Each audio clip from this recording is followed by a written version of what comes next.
एक गाउँमा एक परिवार थियो, गरिब परिवार। ती गरिब परिवारका घरमा एक सुकन्या छोरी थिइन्। उनको उमेर विवाह गर्न योग्य भइसकेको थियो।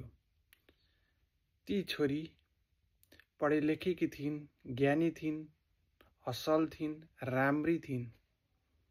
अब फक्रेको फूल टिपेर आफूसँग राख्न नचाहनेको होला। फूलले छरेको सुगन्ध भमराले अथवा माउरीले सुग्न चाहँदैन ल? पक्कै पनि चाहन्छ। त्यसरी नै उक्त गरिब परिवारमा हुर्केकी ती सुकन्या छोरीको चर्चा गाउँ वरपर यतातता चारैतिर फैलिएको थियो। त्यो खबर पल्लो गाउँसम्म पुगेको थियो।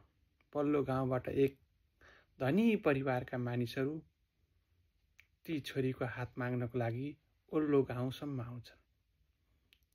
ती छोरीका बाबुआमाले धनी परिवारका घरबाट छोरीको हात माग्न आएकोमा खुसीले गदगद हुँदै कुनै सोच विचार नगरिकन छोरी दिने निर्णय गर्छन्। नेपाली परम्परा अथवा हिन्दू परम्परा अनुसार टिकोटालो विवाहको दिन सबै जुराइन्छ। विवाह सम्पन्न पनि हुन्छ। हिन्दू परम्परा अनुसार चाहिँ दुरन फर्काउन आउने, कसैले धुलो पाइलो मेट्न आउने, कसैले 16 रातपछि आउने भन्ने चलन छ। त्यसरी नै ती कन्या चाहिँ दुरन फर्काउन आउँछिन्। दुरन फर्काउन आउँदाखेरि छोरीलाई विशेषतः बाबुआमाले अथवा साथीभाइहरूले चाहिँ उनको श्रीमानको बारेमा, घर परिवारका नन्द अमजु, देवर देवरानी अथवा अन्य को सदस्यहरू छन् तिनीहरूको बारेमा सोधखोज गर्ने चलन छ। त्यसरी नै ती कन्याका बाबुले पनि सोध्छन्, छोरी घर कस्तो रहेछ? छोरी ज्यादै सुशील थिइन्, पढेलेखेकी थिइन्, बुझक्कड थिइन्। उनले जवाफ पनि त्यही पारामा दिइन्, बुबा घर एकदमै राम्रो रहेछ। कुइनो पहरामा गएर ठोकिएको जस्तो।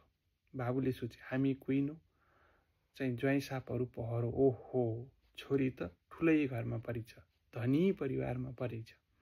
छोरीले जीवनभर सुख पाउने भई झनै खुसीले गदगद भए।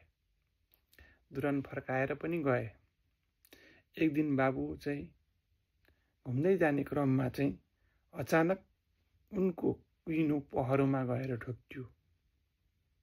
अनि बल्ल उनले थाहा पाए छोरीले सुख पाएका रहेछन् कि दुःख पाएका रहेछन्। कुइनो पहरामा अथवा कतै गएर ठोक्कियो भने कस्तो हुन्छ? झन्झन आउँछ नि, दुख्छ नि। छोरीले दुःख पाएकी रहेछ। त्यसकारण तपाईँ लभ गर्दै हुनुहुन्छ, तपाईँ केटी मान्छे हुनुहुन्छ र तपाईँले लभ गर्दै हुनुहुन्छ भने धनी केटो हेरेर होइन, असल केटो हेरेर रोज्नुहोस्। तपाईँ केटीको कन्याको बाआमा हुनुहुन्छ भने धनी परिवार हेरेर होइन, असल परिवार हेरेर छोरीलाई दिने गर्नुहोस्, विवाहदान गरिदिनुहोस्। पढे लेखेकोसित विवाह गरिदिनुहोस्, बुझक्कडसित अथवा मन मिल्नेसँग विवाह गरिदिनुहोस्। नत्र छोरीले जिन्दगीभर दुःख पाउँछिन्। धन सम्पत्तिको लोभमा तपाईँ फस्नुभयो भने तपाईँकी छोरीले जिन्दगीभर दुःख पाउँछिन्। हुन त हिजो आज व्यक्ति कहाँ छ? अमेरिका छ, अस्ट्रेलिया छ, युरोपियन कन्ट्री छ, जापान छ भनेपछि अन्य कुनै कुरा पनि नहेरिकन छोरी दिने गरिन्छ। र केटीहरूले पनि केटा कहाँ छ भन्दा फलानु ठाउँमा छ भनेपछि हाम फालेर चाहिँ विवाह गर्ने चलन छ। यो बिल्कुलै गलत हो।